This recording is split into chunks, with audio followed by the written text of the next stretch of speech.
Oh, hey, look at you. You got something right there. Whoa. You know, the word chastity is something as a kid maybe you've heard, and maybe all you took away is don't have sex. But we need to talk about chastity as adults. So let's have a more mature conversation about chastity.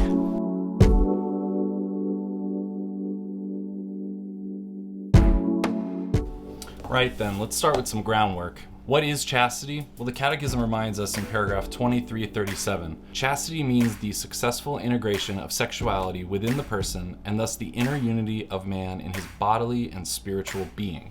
This idea of this integration is really important. You are a human person with a mind, body, and soul. And you're created by God for relationships, so you can share in God's life and love. And this relationship God's calling us to should reflect the standard of all relationships, that of the Father, Son, and Holy Spirit in the Trinity. Our relationship with God is the most important relationship, and so all of our other relationships should reflect the goodness seen in the Trinity. And the relationship in the Trinity is one of selflessness and love and this true gift of self. So our relationships here on earth can be better or worse depending on how closely they reflect this standard of loving relationships. And this is especially true in one of the most important relationships we can have here on earth, which is spousal love, which includes a gift of ourself and a gift of our sexuality. So the Catechism reminds us in paragraph 2339, chastity includes an apprenticeship in self-mastery, which is a training in human freedom.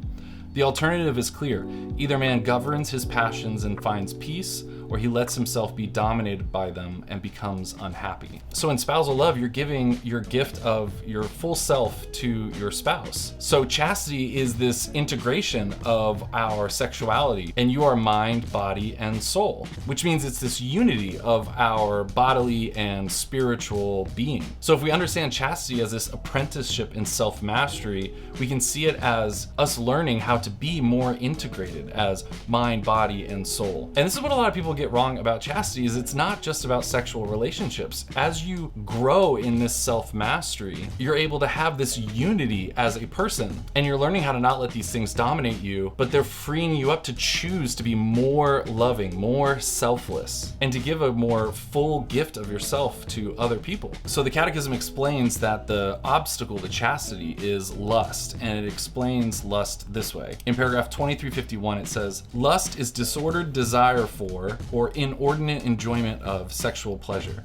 Sexual pleasure is morally disordered when sought for itself, isolated from its procreative and unitive purposes. See, the great power of human sexuality finds its fulfillment only within marriage, because marriage reflects the reality of this gift of self. Desires are not bad in and of themselves. We are going to have these desires, but what's important is our response to them. This is why God is showing us that growing in this apprenticeship of self-mastery, growing in chastity, is a freedom. It makes us more free to not be enslaved by our bodily desires, and free to give ourselves fully in selfless love to our spouse. See, when we cooperate with God's grace and we ask Him for help to grow in chastity, we're learning to become more aware. We learn to rely on God's grace to not just entertain any desire that we feel, but to respond and resist desires that are disordered or out of place. A less free person is someone who's dominated by lust, who experiences these desires and hasn't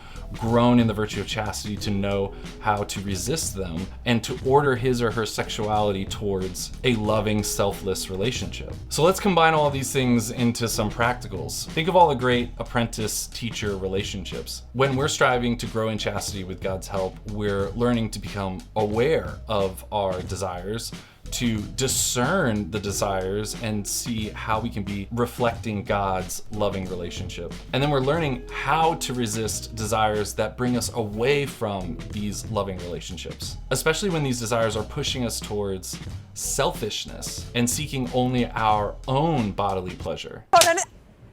Ow!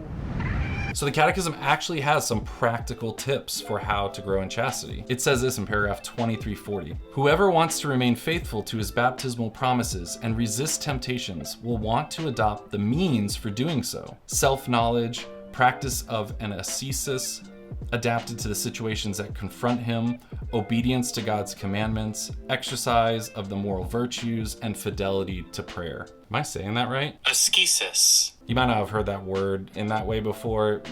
More commonly, you might have heard it as asceticism. Acts of asceticism is this idea of denying ourselves little pleasures to train ourselves in how to resist and choose the good. So selfless love that reflects God's love is choosing other people over ourselves. It's doing the hard and difficult thing even when these other things might seem more pleasurable in the moment. We also can grow in self-knowledge and self-awareness by being more reflective of the things that are causing us to be tempted. You can do this through prayer or by spending time to journal. This is really helpful to do the next time you go to confession. Like, take some time and don't just think about the sins you committed, but think about what was happening right before you fell into this sin. Who were you around? What was the context? How were you feeling? What was going on in your heart? What was your emotional and mental state? Maybe you've heard this acronym before. I found this helpful. HALT.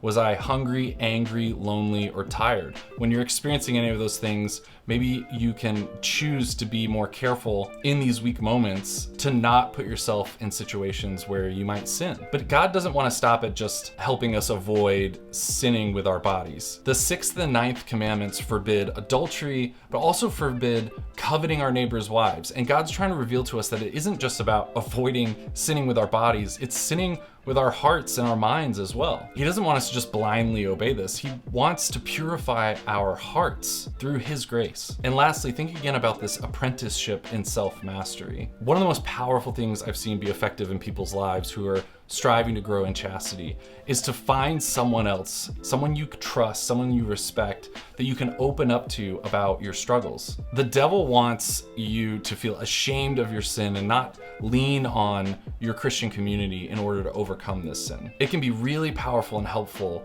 when appropriate to find someone you respect and trust. This could be a priest or a close friend you really look up to, someone who you know is going to pray with you and encourage you and help you not give up in this apprenticeship of self-mastery. Because the great power of human sexuality finds its fulfillment only in marriage.